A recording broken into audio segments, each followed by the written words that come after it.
Las cartas sobre la mesa, un programa de ya de tantos años, ya vamos a cumplir 5 años, dicho sea de paso, entregándole semana a semana información, datos, análisis, perspectivas para que usted pueda dialogar en su casa, conversar, tener opinión propia, digamos, y tener y cumplir un rol ciudadano. La democracia se construye dialogando, eso no hay ningún lugar a dudas.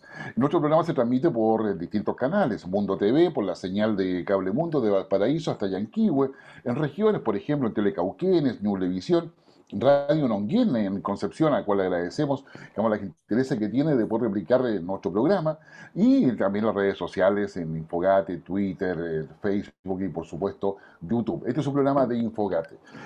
Si hay temas que van a acaparar mucha atención y lo han hecho ya desde el mes de diciembre del año pasado, es justamente un nuevo gobierno en Chile con un presidente que es el más joven del siglo XX, del siglo XXI, va a asumir con 36 años de edad, y también un gabinete que tiene una media de 49 años, hay 14 mujeres, 10 hombres, o sea, hay una clara mayoría femenina, y eso claramente hay también incorporación en términos de diversidad sexual. El ministro con más edad, como que es Carlos Monte, un destacado senador socialista, que va a estar en el Ministerio de Vivienda, tiene 75 años, ¿ya? Y así vamos viendo, por ejemplo, novedades que la primera ministra de Interior, primera vez que va a ser una mujer, que es la doctora Isquia Istres, va a tener una gran tarea, sin lugar a dudas. Y también lo vemos con una mujer en Cancillería, la anterior había sido Soledad Alvear. Ahora tenemos una mujer que coincide con Boris respecto a que los derechos humanos son importantes y, en consecuencia, el tema de Venezuela, Nicaragua, no entra en la categoría de democracia. En consecuencia, hay varios temas que están ahí.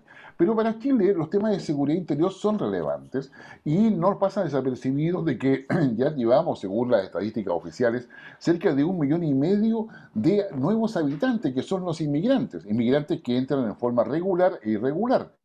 Les recuerdo que conforme la legislación internacional ya no se habla de ilegales, sino que de irregulares. ¿Por qué? Porque a nivel de Naciones Unidas se establece que la movilización, la capacidad de movilizarse de un país a otro es parte de los derechos humanos.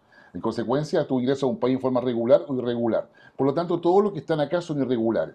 Y el programa de Gabriel Boric ha hecho varios avances o varias aproximaciones respecto a eso, y que la implicancia que eso significa claramente digamos, no van a ser menores. Hay personas que en zonas como en la región o sea, en Arica, en Iquique particularmente, Antofagasta, la inmigración empieza a ser un problema. Y un problema no solamente en términos de seguridad, sino en términos sociales y económicos, porque claramente copan las capacidades sanitarias de los hospitales, de los SFAM, de las escuelas, etcétera. Y la última cosa que teníamos era un campamento en Colchane que suponía iba a tener a las personas por 3 semanas, pero también se ha visto colapsado. Como sea, el flujo migratorio no ha parado. Y ese flujo migratorio tiene al lado también tráfico de personas. Hay toda una red de negocio alrededor de todo eso. Bueno, toda esa cantidad de problemas tiene que enfrentarlo Gabriel Boric. ¿Qué cosa está proponiendo Gabriel Boric en su programa? Bueno, no encontramos nada mejor que convocar a una especialista que nos ha acompañado en otras oportunidades en nuestro programa, que es María Soledad Torres, que ella es directora de Legal Global Chile, digamos, y que se ha dedicado justamente a analizar la situación migratoria y toda una serie de otros aspectos respecto a las personas extranjeras cuando llegan a algún país o salen de Chile hacia otro país. En esa perspectiva, entonces, le damos la bienvenida a María Soledad. María Soledad, un agrado tenerte nuevamente en nuestro programa. ¿Qué tal? Hola, buenos días a ustedes. Gracias por tener esta oportunidad de poder hablar de este tema que me apasiona. Si escuchan ahí un ruidito detrás, es que estoy en un tren. Por eso, En un tren, fe- ¿está en en un un tren tren. en Chile o en un tren No, no, en... no, en un tren en Alemania, pero tiene una conexión estupenda. Fui a dejar a mi hija a Berlín, que se quedó estudiando por un tiempo. Así Chuta, que bueno. yo casi soñaba que estabas en el tren de Santiago de Concepción. No, no, no, no, no. Estoy en un tren Berlín-Frankfurt, así que lo quería excusar si ¿Ya? escuchaban algún tipo de interferencia. Bueno, el tema migratorio es un tema que en los últimos años en Chile, como tú bien lo decías, Guillermo, ha tenido una explosión, digamos, en relación no solamente a la cantidad de personas que han ingresado a Chile, ya sea de manera regular o irregular, para hacer una vida en Chile, y las posibles consecuencias que esto tendrá en el futuro y las que ya ha tenido. Yo conozco este tema porque durante muchos años fui diplomática y lo que me permitió fue ver desde un punto de vista, digamos, público en la materia migratoria, y ahora la veo desde un punto de vista privado. Esta, esta situación ha traído acá en Chile que nos empecemos a interesar por este tema. Y por eso que la legislación que teníamos, que todavía está vigente, que es el Decreto Ley 1094, haya sido sustituido por una nueva ley migratoria que aún no entra en vigencia, esperando que se dicte el reglamento, y que contiene alguna información o contiene algunas situaciones que el decreto ley no tenía. Sin embargo, así como en todo, hay gente que está a favor y están los detractores. Sin embargo, pese a que exista una nueva ley, que algunos dicen que es más favorable, que otros dicen que no, que viene a digamos, a impedir los flujos migratorios, la migración se va a seguir dando, y eso es una prueba que lo hemos tenido no solamente en Chile, sino lo hemos tenido también, lo vemos diariamente en las costas del Mediterráneo, lo vemos en las filas que, perdón, en las columnas de gente que va y cruza México hacia los Estados Unidos. ¿Por qué? Porque la migración hace parte de un fenómeno natural en que la gente busca una mejor condición de vida, y no solamente por un tema económico, sino puede ser por un tema ambiental, por escapar a la violencia y por razones que no somos en un momento capaces de ver. Exactamente, y hemos dicho, ese fenómeno Así migratorio es que, complicado. claro, Por favor. y acá en Chile, como bien tú decías, registrados según las autoridades migratorias existen aproximadamente 1.400.000 y tantos mil personas, pero esas son personas que están y han ingresado o que tienen algún registro de ellas, pero sin embargo se calcula que existe una gran cantidad de personas las cuales no se encuentran registradas. No sé, respecto de este tema, ¿hay alguna pregunta específica? Porque como entre comillas, como que me volé hablando del tema, ¿Ya? como que me perdí de la pregunta principal. No, la pregunta principal es, bueno, con los cuales, digamos, Gabriel Boric tiene que enfrentar todo esto. ¿Cuáles son las líneas que tú logras deducir de las propuestas de Gabriel Boric para poder enfrentar el tema migratorio? Claro, sí. Mira, en relación a lo que yo he estado escuchando respecto de el mismo presidente electo, así como de sus colaboradores, existen ciertas líneas en las cuales se pretende trabajar. Yo no trabajo en el gobierno, por lo tanto, esto es lo que yo he escuchado a través de las entrevistas o distintos o del mismo programa de gobierno que ellos han presentado. Y uno sería que es muy importante es la regularización de todas las personas, tanto que hayan ingresado de manera regular o irregular.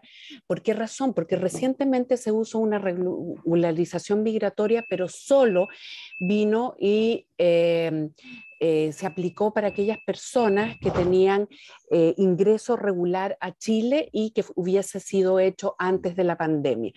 Acá a mí me parece una buena opción porque el no regularizar a las personas que se encuentran en una calidad irregular en materia migratoria es desconocer quiénes tenemos en Chile, es no saber quiénes están. Entonces, mucha gente tiende a pensar que la gente que ingresa irregular ingresa porque no solicitó la visa o no tiene alguno de los requisitos que se necesita. Sin embargo, normalmente acá en Chile, la mayoría de las personas que ingresan irregulares es son los venezolanos, son los cubanos, son personas que para poder ingresar a Chile requieren de tener una visa de carácter consular, que actualmente, al menos por ejemplo, para poner el ejemplo de Venezuela, solo el 10% de las solicitudes son aceptadas y muchas veces se desconocen las razones por las cuales no han sido aprobadas, lo que después se puede ver judicialmente. Sin embargo, cuando fue el presidente Piñera a Cúcuta el año 2019, él dijo, vengan los venezolanos que les vamos a dar aquí, entre comillas, santuario respecto de la situación política que ellos viven allá. Pero a los 4 meses se aplicó una visa de turismo para todos los venezolanos que podían entrar y también esta visa de responsabilidad democrática que derivó después en una visa que no lleva ese nombre, pero sí te piden muchos requisitos y que supone una reunificación familiar. Hay gente que vino acá primero, tuvo la visa y dijo ya, cuando yo me instale voy a traer a mi esposa, a mis hijos, ¿me entiendes? Y esa situación no ha podido ocurrir porque llevan 2, 3 años solicitando la visa y las familias se encuentran separadas. Además, después del 2020, se cerraron todas las visas solicitudes que se habían hecho y después de las solicitudes que se habían hecho después de durante la pandemia. Entonces ha generado también que toda esa gente que ha ingresado irregular es con el objeto de reunificación familiar. Por lo tanto, considero que esta situación que plantea el presidente electo es necesaria específicamente en aquellos casos. Nadie quiere que venga acá a Chile personas que tengan antecedentes, por ejemplo, criminales o que tengan un pasado delictual. Sin embargo, la mayoría de la gente que tiene un pasado delictual, que es extranjera, no es migrante, son personas que cometen delito aquí, después en Argentina, van itinerando. O sea, un migrante es una persona que viene con el ánimo de establecerse en un país. Por lo tanto, quiere tener una regularidad. La otra situación es que, y se podrá ver con el aumento que se ha producido, por ejemplo, en los tribunales. Yo cuando empecé con los recursos judiciales en contra de extranjería éramos 1 o 2 personas, y no le estoy hablando hace muchos años atrás, que presentamos estos recursos, y no alcanzaban a ser 50 recursos al año. Actualmente se presentan en contra de extranjería aproximadamente, no sé, pues 3.000, 4.000 recursos, ¿ya? ¿Por qué? Porque se supone que no se está aplicando la ley y no existe un respeto a los derechos humanos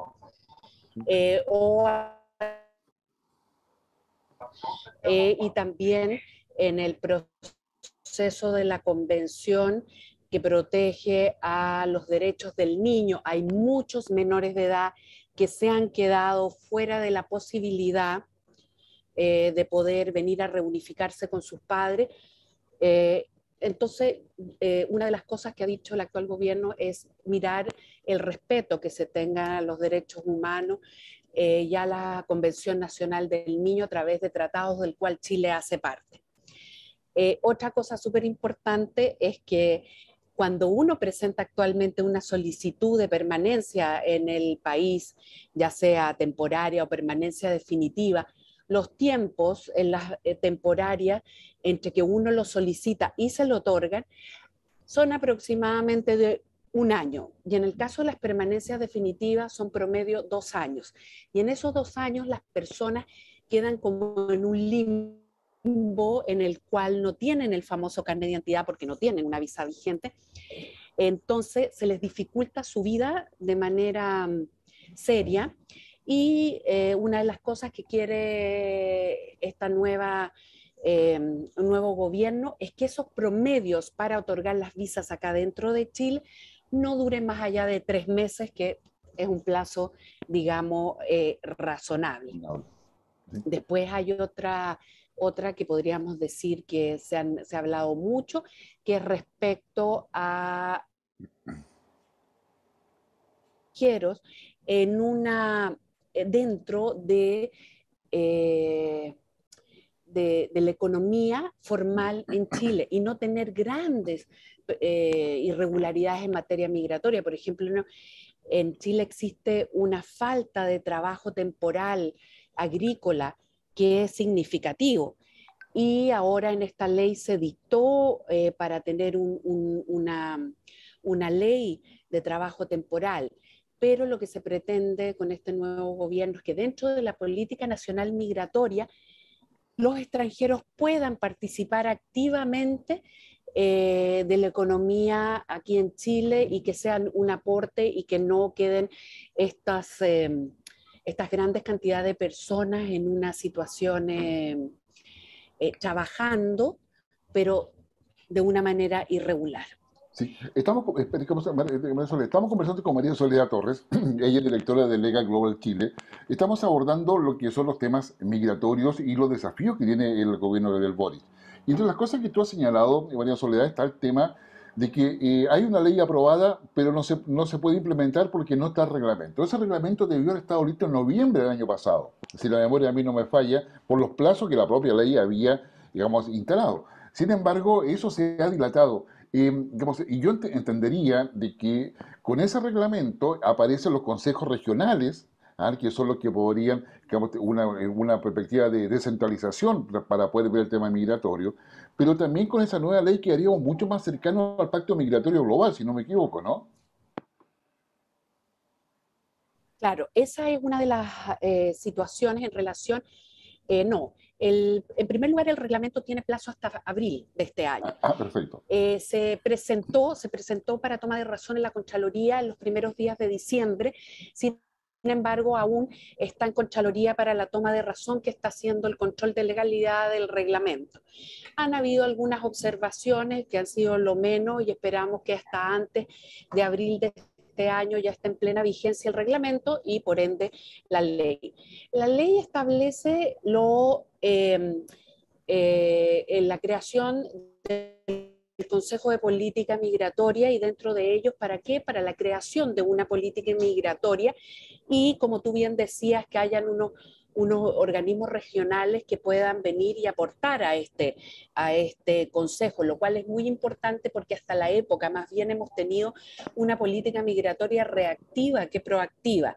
Entonces, si tenemos una política migratoria más proactiva, vamos a poder conocer a ciencia cierta qué es lo que está sucediendo en cada uno de los ámbitos que abarcan las políticas que sean regionales, porque si tenemos estos problemas en el norte que generan también problemas para nuestros connacionales, obviamente yo creo que el gobierno tiene que venir y poder establecer, ciertas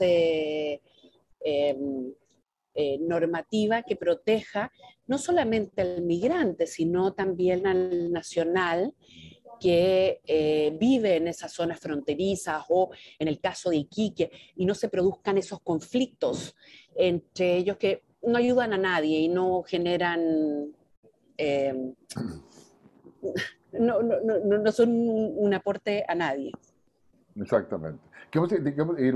María Soledad, la verdad es que, como estamos conversando con María Soledad, le reitero que ella va ahora en un tren entre Berlín y Frankfurt. Sí, Ya, sí. Así que la por verdad que, favor lo cual es notable, me van, es notable que podamos estar haciendo este programa, quizás ya es una de las ventajas de la pandemia, si se quiere, digamos, y la oportunidad que nos brinda justamente este nivel de conectividad. sí, sí. ¿Ya? Digamos, con lo que tú indicas, la ley migratoria que tiene un país, sin lugar a dudas, es fundamental. La forma de regularizar a los migrantes es una necesidad y una urgencia, eso también. Pero esto también requiere de que haya una capacidad de compartir datos entre los países. Porque para poder saber si alguien es criminal en otro, tengo que preguntarle al otro país. Y si el otro país no tiene base de datos integradas, que permitan saber, porque una cosa es que tú tengas, normalmente por exigencia mundial, tú tienes la tasa de homicidio. Los homicidios, están, los que son asesinos, están todos calificados y están en bases de datos. Pero el pedófilo no. Ah, por ejemplo, qué sé yo, o el abusador, qué sé yo, de menores, o como el caso de femicidio, en fin. Digamos, hay el que está con robo, hurto, no siempre está en la base de datos. Digamos, ¿cuál es tu percepción respecto a cómo se ha avanzado en poder compartir datos? Porque esa es una de las cosas que a mí yo he visto por lo menos más cuesta para poder hacer efectiva una ley migratoria, porque la ley migratoria puede tener todas las facilidades, pero si los países de origen de los migrantes no aportan datos, y estamos hablando de países donde hay o cierto razonable paz. No estamos hablando del caso de Siria, que son refugiados que Claro, se iban a buscar, claro. donde los registros dejaron de existir. Acá estamos hablando de países que tienen una cierta institucionalidad. ¿Cómo ves eso tú? Bueno, una de las razones por las cuales se empezó a solicitar, por ejemplo, cuando uno solicita una visa por primera vez, según la normativa actual, solo se le solicita el certificado de antecedentes penales, ya sea apostillado o legalizado en su país de origen, ¿Mm? a tres nacionalidades, que son República Dominicana, Perú y Colombia. Lo que a mí me parece que es una cosa discriminatoria, o sea, Sí, debería, o no se le pide a nadie o se le pide a todos. así. Pero bueno, esa es una cosa que ya lleva muchos años. Para los solicitantes de permanencia definitiva, todos tienen que presentar su certificado de antecedentes o apostillado legalizado. Sin embargo, ¿qué es lo que pasa? Que como no existe esta cooperación en el tema de los datos, o bien hay ciertos países que pese a que tienen una institucionalidad, aún siguen, por ejemplo, emitiendo certificados que no están digitalizados, se transforma en una cosa bastante compleja. Porque, por ejemplo, nosotros podemos pensar que Nueva Zelanda, que es un país que está en el primer mundo, que está desarrollado, en pedir los certificados de antecedentes penales a Nueva Zelanda, porque yo tengo clientes que son de Nueva Zelanda, se demora, tú lo puedes bajar Ya. por internet, pero apostillarlo tienes que venir, mandarlo a Nueva Zelanda, ir que te lo apostillen y envolver. Entonces se demora como un mes esas situaciones. Por ejemplo, en el caso de los haitianos, con la falta de institucionalidad que ellos tienen, se demora, lo piden y se demora aproximadamente en que llegue un año. ¿Y qué es lo que pasa? Que los certificados de antecedentes penales no tienen un plazo más de 3 meses. Existen posibilidades a través de la Interpol, sin embargo, esos no son, en algunos países sí los aceptan los certificados del Interpol, pero acá en Chile todavía no se acepta. Entonces, esa podría ser una posibilidad con relación a la administración y cooperación con los datos, porque no es fácil, y mucho más con la pandemia, el hecho de poder conseguir ciertos certificados. Yo creo que, por ejemplo, hay personas también que salieron de su país de origen y que llevan viviendo, no sé, pues, por decirle, en Argentina 20 años, pero no le piden, y son alemanes, para ponernos no le piden el certificado de antecedentes penales de Argentina, donde él ha vivido los últimos 20 años, sino el alemán, donde esa persona ya salió hace muchos años. Exacto. Entonces, yo creo que habríamos que establecer un tema a través del Interpol que tiene alertas rojas en relación a personas que han cometido diversos delitos. Esa es lo que en este momento se me ocurre, porque cooperación con los datos solo tenemos con Estados Unidos y porque tenemos la visa waiver. Y en Exacto. ese caso tampoco es una cosa tan buena, porque el visa waiver es tan sensible, tan sensible que, por ejemplo, si a ti tuviste un juicio, no sé, y después saliste libre, la visa waiver no te la van a dar. ¿Por qué? Porque figura que tuviste un proceso penal. Aunque haya sido, no sé, porque alguien te acusó, no sé, de cualquier cosa y después ¿Mm? saliste libre, lo más probable es que el visa waiver lea que tú tuviste algún tema penal. Entonces, por eso, buscar la situación ideal es complicada. Pero yo creo que la presentación de los antecedentes penales, como se está haciendo ahora, tal vez tendría que tener un poquito más de validez los que se otorgaron si es que la persona no ha salido de Chile, ¿me entiende? Y ha estado acá, porque es difícil que pueda cometer un delito si la persona ha estado acá. Bueno, ese tipo de cosas. Sí. Ahí yo creo que ahí también hay un tema que no pasa desapercibido, que es el manejo de datos que tiene extranjería, que recordemos que depende del Ministerio del Interior. Mm. Ya, y ha habido, porque digamos, extranjería colocó mucho énfasis en el manejo de datos, la big data, pero pareciera ser que eso no ha fluido con la velocidad o con la eficiencia que se quisiera, porque está todo estancado hoy día ahí.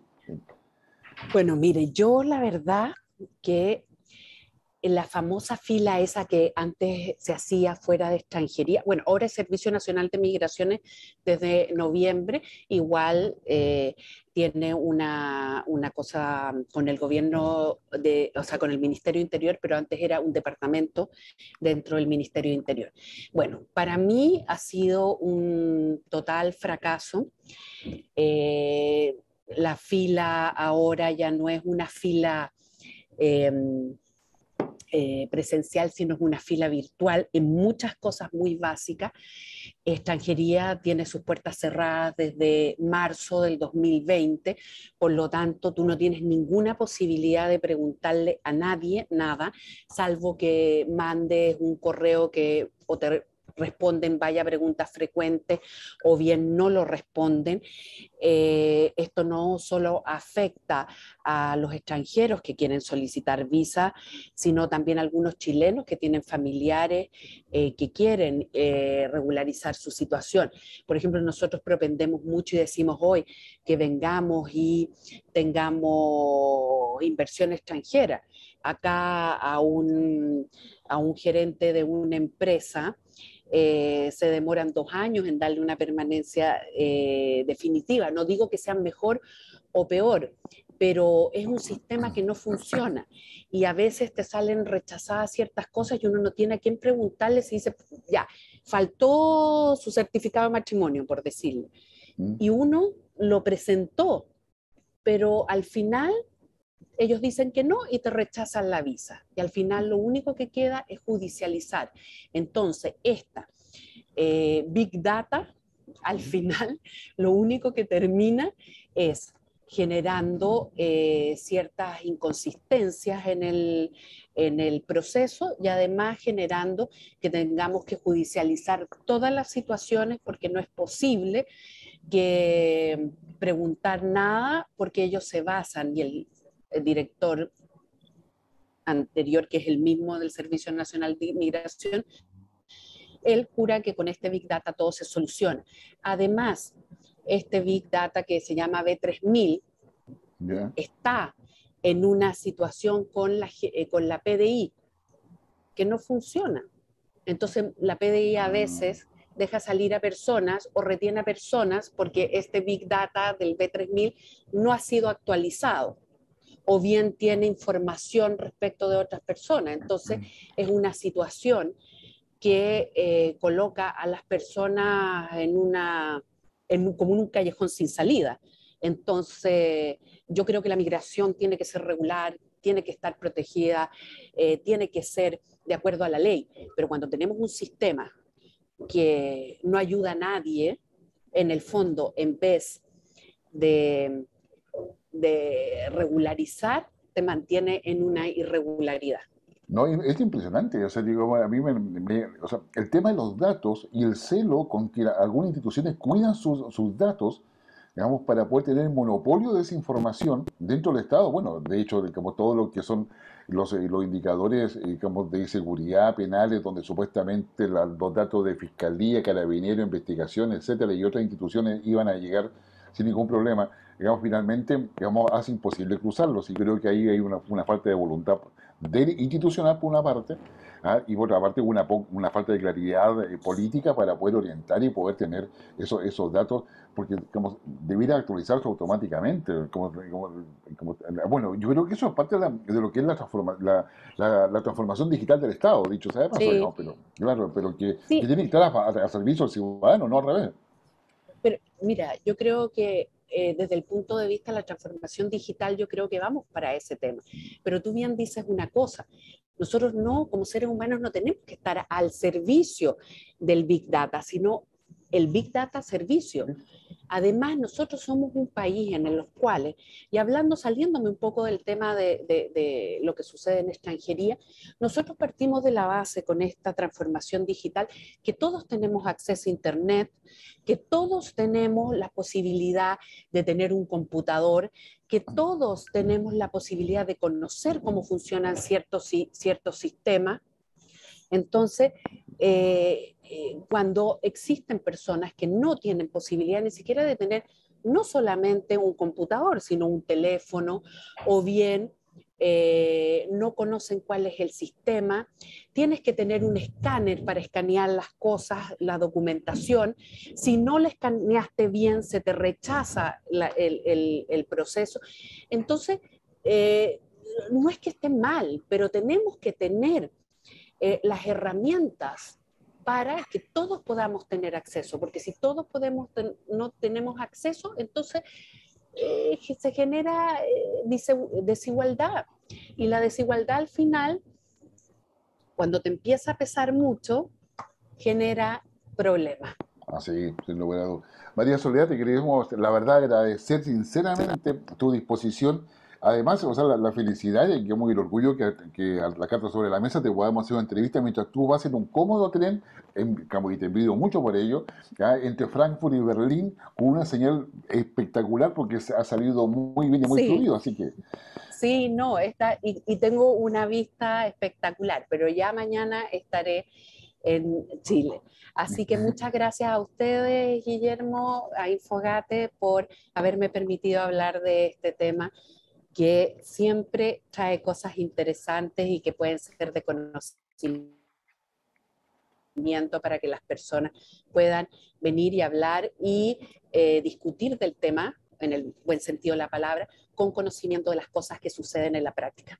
así que, no, muchas gracias. Que tengas un Bueno, estupendo viaje. Así que a ustedes que nos bueno, están acompañando aquí en las cartas sobre la mesa, digamos, le agradecemos a Smartly.com, a Smarty que nos acompaña, digamos, ya por varias semanas, porque eso le da una educación virtual con inteligencia artificial aplicada para que los niños aprendan fácilmente y de la forma más entretenida. Y solamente 15 a 20 minutos diarios. Puede ser la vacación entretenida para sus hijos, o para sus hijas, para sus sobrinos y para sus nietos, por si acaso, ya, si acaso le interesa. Es smartic.com. Vamos a una breve pausa y volvemos.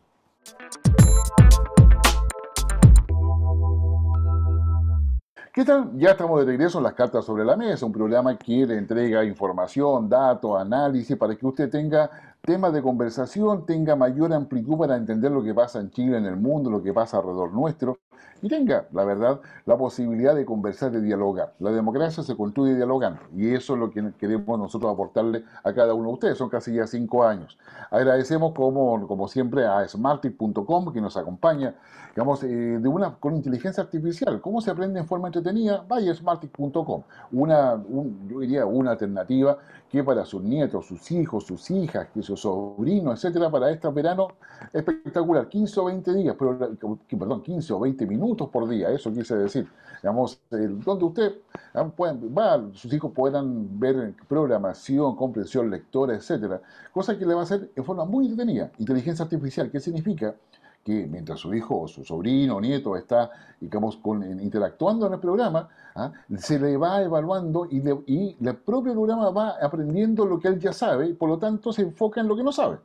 Y eso es justamente el aporte que hace la inteligencia artificial a una educación entretenida.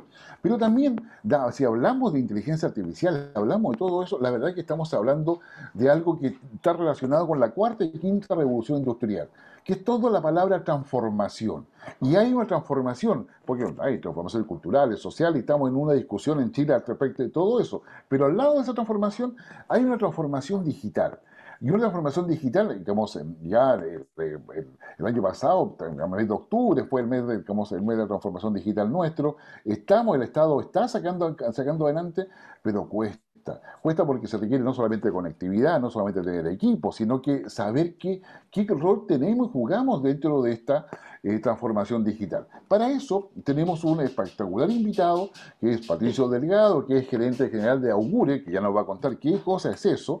Lo vemos atrás en su fondo de pantalla, con esa suerte de flechas, pirámide o ambas cosas dos, como dijo el Guaso, qué sé yo, digamos, qué cosa es Augure. Patricio, un agrado tenerte en la carta sobre la mesa y bueno, queremos conversar sobre transformación digital y que nos cuente un poco de ese índice de madurez digital Virtus, que de alguna forma nos dice cómo estamos, cómo se mide o cómo vamos avanzando, evolucionando respecto a todo ello.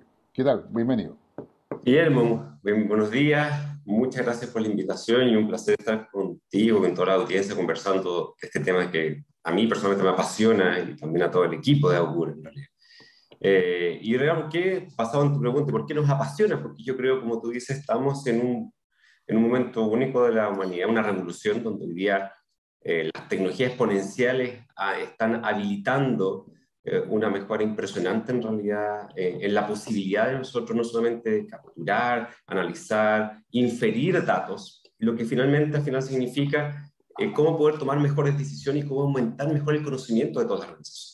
Yo creo que está el gran centro, es decir, la posibilidad de que hoy día el dato sea el centro. Pero ahí donde es importante, como dicen, no perderse, sino el dato que importa. Yo creo que aquí, así como se dice el dicho, cuando tú cuentas una mentira más de 1000 veces se transforma en verdad. Y hoy día existe mucha confusión con respecto a qué es transformación digital. Y yo creo que tiene mucho que ver, lamentablemente, por la industria tecnológica, que trata de alguna forma decir que la transformación digital es implementar sus soluciones y herramientas. Evidentemente su negocio es vender herramientas, software, soluciones, pero en realidad es mucho más. Y ahí donde realmente nosotros como Google tenemos ese reto, ese desafío de realmente en cómo ayudar a organizaciones a que ese sea un proceso que realmente sea sostenible en el tiempo y que permita realmente a todas las partes interesadas de la empresa poder realmente soportar esta transformación que es mucho más que la tecnología. Como tú lo dijiste, es un cambio finalmente cultural, que de alguna forma es cómo realmente vemos esto como una oportunidad para mejorar la experiencia de todas estas personas involucradas, de clientes, colaboradores, también del accionista y también de la sociedad en general. Sí, o sea, digamos, ustedes como empresa se dedican entonces a todo lo que es la transformación digital, la gestión del cambio. Eso, digamos, me lleva a mí a pensar, bueno, esta transformación digital, digamos, ¿cómo segmentas tú los grupos dentro de la sociedad a los cuales hay que enfocarse o focalizarse? Porque imagino, digamos, en la empresa habrán, no sé qué sé yo, grupos específicos que tienen que entender lo que es la transformación digital, porque eso modifica la toma de decisiones, modifica la proyección digamos, de los horizontes a los cuales yo quiero llegar. O sea, tiene una serie de elementos, porque en definitiva son tantos los datos, ¿ya? Y cómo se interpretan, y cómo hago el cruce, y cómo hago la interpretación que me sirve a mí. ¿Cómo ustedes abordan todo eso? Sí, yo creo que hablaste de un tema súper importante, Guillermo, con respecto a los distintos grupos de interés que realmente están involucrados. ¿Qué es lo que ha pasado tradicionalmente? Tradicionalmente, las organizaciones han trabajado, como yo digo, mirándonos al ombligo, es decir, de alguna forma los dueños, gerentes, de alguna forma tratan de interpretar, creer, generar hipótesis que no, lo que necesitamos como empresa es mejorar en esta línea, en esta otra línea. Creemos que nuestro cliente necesita esto, creemos que nuestro empleado necesita esto, creemos que en realidad necesitamos hacer implementar tales sistemas, tales cambios para mejorar nuestra rentabilidad, las ventas. Entonces, que de alguna parte está bien en realidad, es decir, eso de alguna forma está muy alineado con la visión hacia dónde quiere la organización ir, pero de alguna forma es una visión parcial de la realidad. Y aquí yo creo que viene el concepto, mucho nosotros hablamos de la ecualización. Hoy en día, en realidad, con todo lo que es el empoderamiento de las personas a través de esta transformación digital, hoy día tú para poder decidir comprar productos o servicios, tú tienes el poder, tú tienes acceso a información que antes nunca tenías. Puedes ver recomendaciones, tú tú puedes comparar rápidamente, de manera que cada vez somos consumidores y clientes más empoderados. Entonces, de alguna forma, el siguiente actor que es importante verlo es el cliente, pero no el cliente de alguna forma nosotros tratar de entender qué hace, sino realmente saber qué es lo que el cliente quiere, es decir, no solamente crear nuestra interpretación. Entonces ahí la pregunta es, que estamos haciendo comunicación para entender y escuchar directamente cuál es la experiencia del cliente. Es decir, cuáles hoy día son las necesidades que hoy día no estamos cubriendo como empresa o organización. ¿Cuáles son sus dolores? Y te aseguro, Guillermo, en estos casi 2 años de pandemia, la cantidad de nuevas necesidades y problemas que hemos tenido las personas, clientes, organizaciones, ha sido tremenda. Es decir, lo que tú creías que tu cliente necesitaba hace 2 años atrás, hoy día ya es totalmente out, es fuera de cualquier necesidad. Tienes que de alguna forma aprovechar esta oportunidad para reconectarte y descubrir esa nueva necesidad antes que tu competencia lo haga. Y ahí es donde realmente existen muchas herramientas, de hecho en las cuales nosotros ocupamos, para poder de alguna forma detectar esa información, porque si tú no capturas qué es lo que hoy día está pasando, cuáles son esas expectativas que está teniendo tu cliente, cuáles son esos frenos que de alguna forma están impidiendo que tu experiencia en la empresa sea bien, de alguna forma empiezas, como dicen, a generar esa desviación porque tú sigues mirándote al ombligo, sigues creyendo en tus hipótesis. Que es como yo muchas veces hago esta analogía, que de alguna forma es como tratar de nosotros automedicarnos. Mira, yo lo que escucho, lo que yo veo, debería tomarme tal remedio.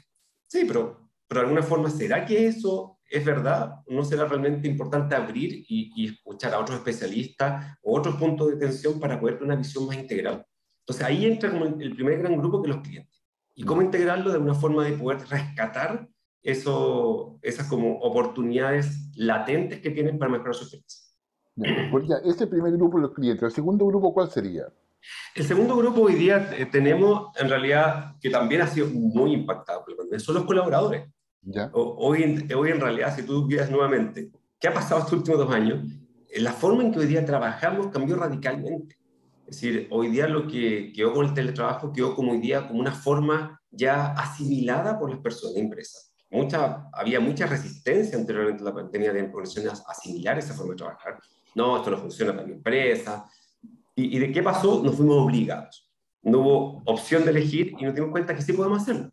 Evidentemente lo que está tendiendo es que vamos a tender a un ambiente híbrido de trabajo, que dependiendo tu rol, tu empresa, forma de trabajar, va a tener un mayor o menor porcentaje en la relación presencial y online. Entonces, ¿qué significa eso? Hoy día también tú como colaborador, de alguna forma estás teniendo nuevas necesidades con respecto, bueno, ¿cómo puedo hacer ahora mi trabajo más simple, más rápido, más eficiente? ¿Cómo la organización me ayuda con las herramientas, con las soluciones para que yo pueda hacer mejor mi trabajo y para que yo también sea un actor relevante para mejorar la experiencia del cliente? Recordemos que hoy día la experiencia que tenemos nosotros los clientes, ya sea con empresas que venden productos de consumo masivo o cuando somos clientes de empresas, mucho tiene que ver con la relación con personas. Entonces, de informa tú te relacionas con colaboradores. Entonces, ¿cómo tú le ayudas a ese colaborador para que esa persona sea capaz de generar una buena experiencia contigo? Entonces, también es importante entender a nuestros colaboradores qué están necesitando hoy día. Y hay necesidades que son mucho más profundas que las necesidades básicas de un trabajador que dice, oh, quiero mejores compensaciones, más beneficios, más tiempo libre. Empezar a ir, como dicen, sacándole esas capas superiores a la cebolla, yendo a las necesidades más profundas. Es decir, ¿qué es lo que necesitas tú para hacer mejor tu trabajo? ¿Qué necesitas tú para poder responder de mejor forma a tu cliente interno, a tu cliente externo? Y ahí tú empiezas a detectar también estos frenos o estos dolores que pueden estar teniendo, y eso también genera oportunidades para decir, bueno, hoy día lo contacto con este menú gigantesco de alternativas y soluciones, y de alguna forma veo cuál puede suceder. Y de alguna forma, al menos nosotros decimos, para evitar poner la carreta delante de los bueyes, y que muchas veces las empresas terminan implementando las tecnologías sin saber si realmente es o las soluciones, es la que más agrega valor. Es como, nuevamente, volviendo a ese ejemplo salud, es como empezar a automedicarnos Claro. y escuchar al farmacéutico. Pero en realidad vamos a estar tal vez cubriendo los síntomas, pero nunca el problema de fondo. No, y oye, yo creo que es muy interesante. Y han tenido buena respuesta a la empresa, o sea, como en estos dos grupos, clientes y colaboradores, para entender esta problemática, porque, digamos, no siempre es fácil entender lo que significa este cambio cultural, digamos, porque es un cambio organizacional, digamos, tiene varias matices. ¿Cuáles son los obstáculos que se han encontrado mayormente?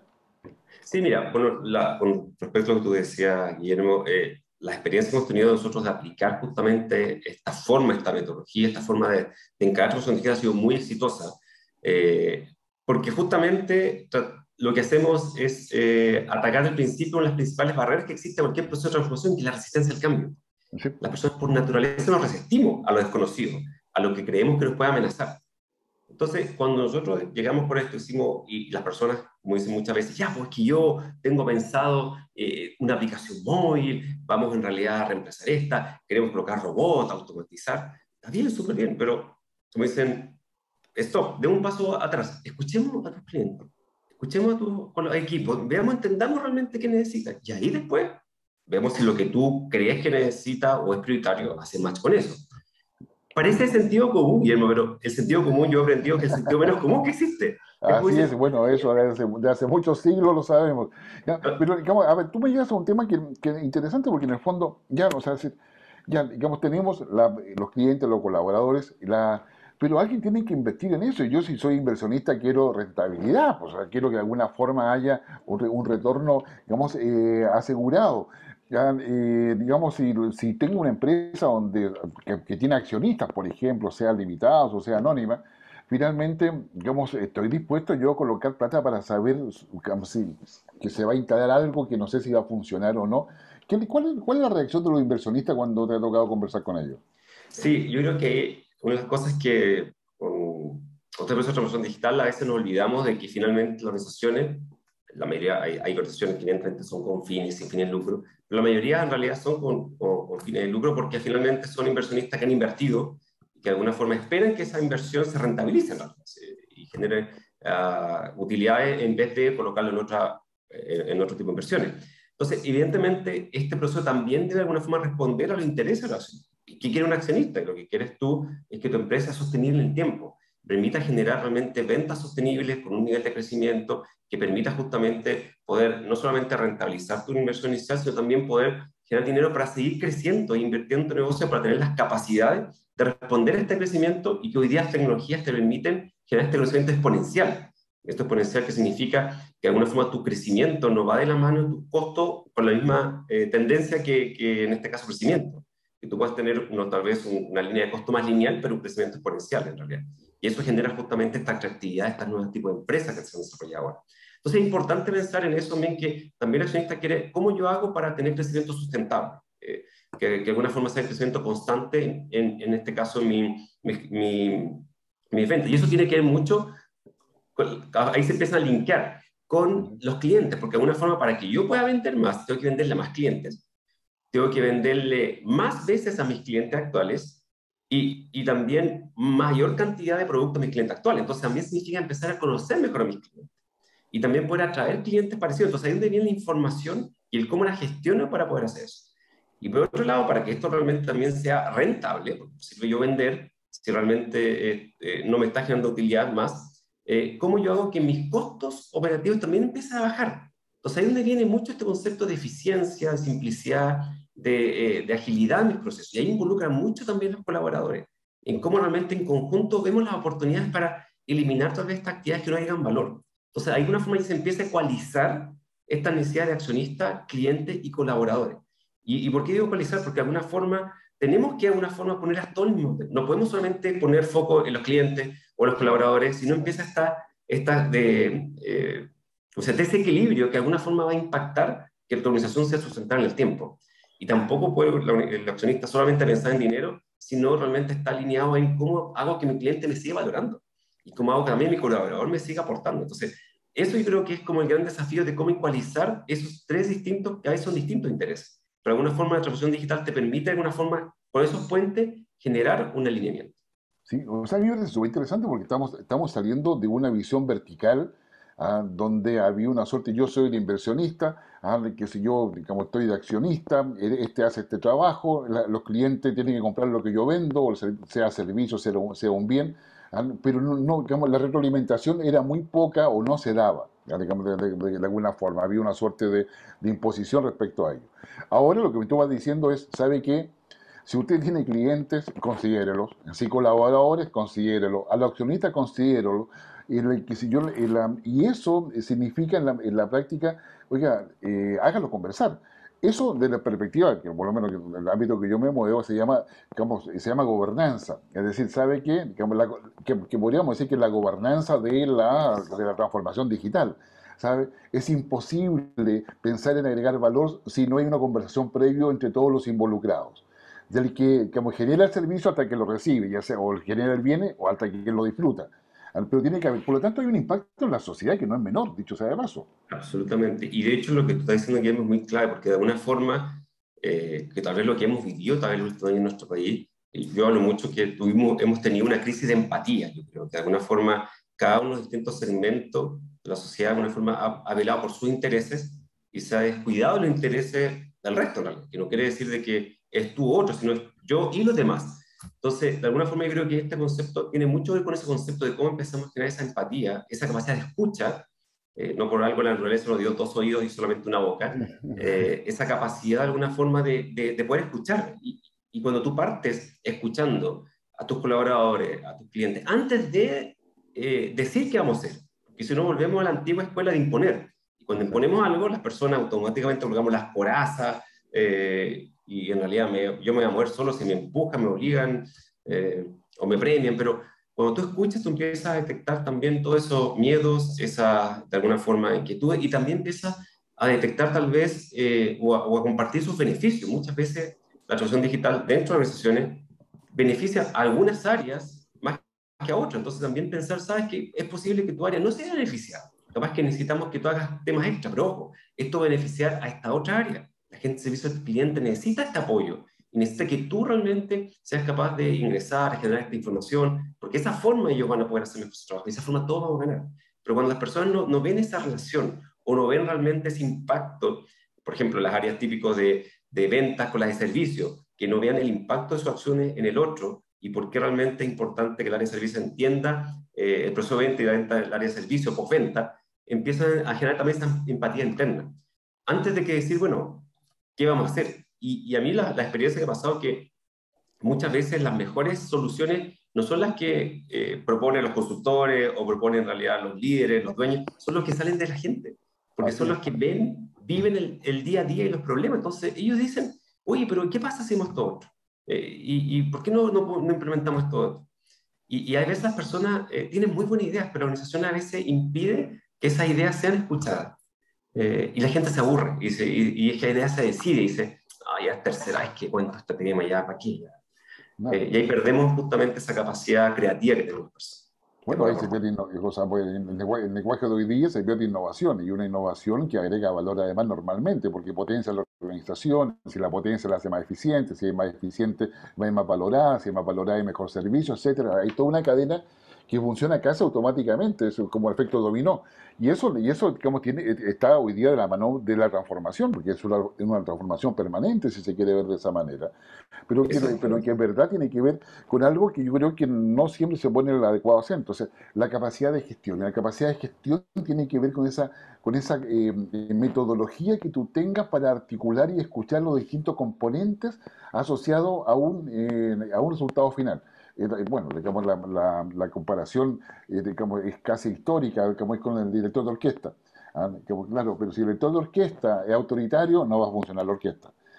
Si el director de orquesta hace que deje que cada cual haga lo que quiera, tampoco funciona.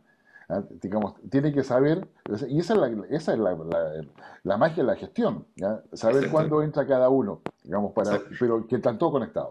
Sí, no, y de hecho, incluso volviendo a esa analogía que tú decías, nosotros hablamos mucho más que ser un director de orquesta o transformar, ser un DJ. Porque ¿cuál es la diferencia entre un director de orquesta y un DJ? El director de orquesta generalmente da la espalda al público y Ujú. está mirando en este caso a sus músicos. Ya, Entonces no sabe realmente qué está diciendo la audiencia. En cambio, un DJ, él está siempre viendo al público. Parece, la gente a veces está dejando de bailar, están viendo menos gente en la fiesta. Tiene la capacidad de poder articular. Nosotros vemos que realmente cómo los líderes se transforman en DJ de alguna forma que se conecten y estén adecuándose a cómo justamente están generando esa experiencia esas personas. Y así pueden de alguna forma conectarse más rápidamente.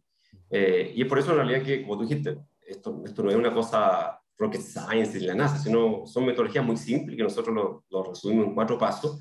Que el primero que conversamos, el primero hay que escuchar, si no podemos partir de la transformación, que finalmente es un proceso que vean la cultura sin en realidad capturar esta necesidad, esta oportunidad. Y después la idea es poder con un proceso de co-crear, como conversamos también, cómo involucrar a las personas claves que ellos también sean partícipes en proponer la solución.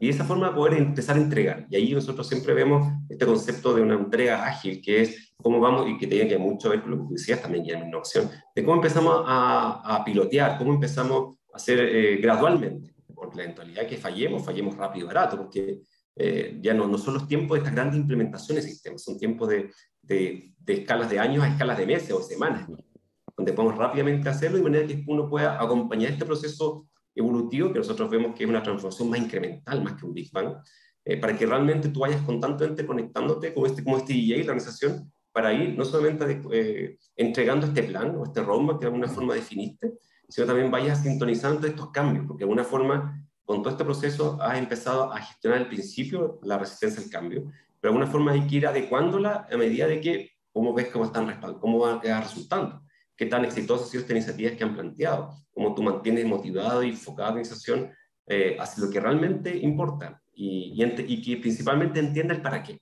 Entienda el para qué realmente la organización se quiere transformar. Yo creo que eso es el gran concepto que hay que repetirlo, comunicarlo, que la gente entienda el para qué está haciendo las cosas. Cuando tú sientes el para qué, es más fácil que puedas aportar.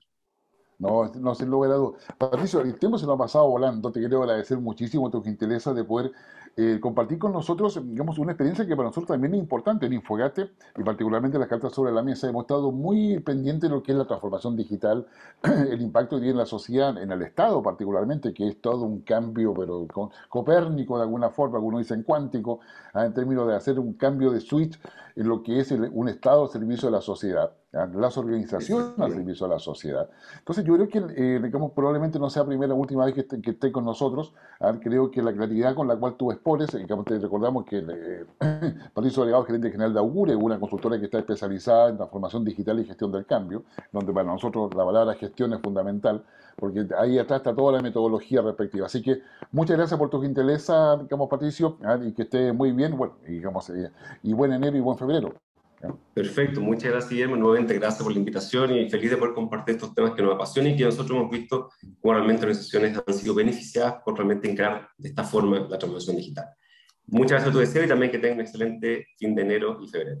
Muchas gracias. Bueno, nosotros estamos, digamos, ya conversando en estos meses de verano, mientras la Convención Constituyente sigue trabajando, mientras estamos esperando que asuma el presidente más joven de Chile, va a asumir con 36 años, Gabriel Boric, el 11 de marzo.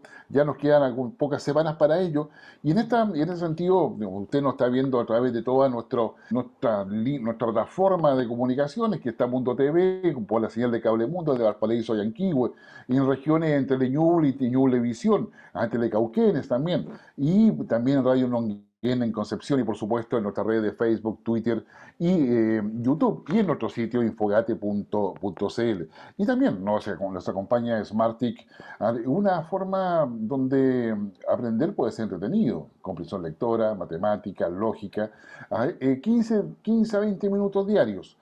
A un precio muy razonable. Ingresa a smartick.com porque su nieto, su sobrino, sobrina, hijo, hija, etcétera, hasta usted mismo se puede tentar para tener unas vacaciones entretenidas, pero que a su vez tenga una capacidad de poder aprender y avanzar mucho mejor con lo que es un sistema que incorpora la inteligencia artificial en un proceso de enseñanza-aprendizaje. Bueno, con esto ya terminamos un nuevo programa de Las Cartas sobre la Mesa. Nos vemos para la próxima semana. Espero que estén muy bien. Cuídense mucho. No se olvide que Omicron sigue circulando y es responsabilidad de ustedes, de cada uno de nosotros, cuidarnos para poder evitar que estos contagios de esta nueva variante nos puedan impedir hacer nuestra vida normal. Pero la única manera es mascarilla, lavado de manos, distanciamiento social. Cuídelo, hágalo por favor. Nos vemos la próxima semana.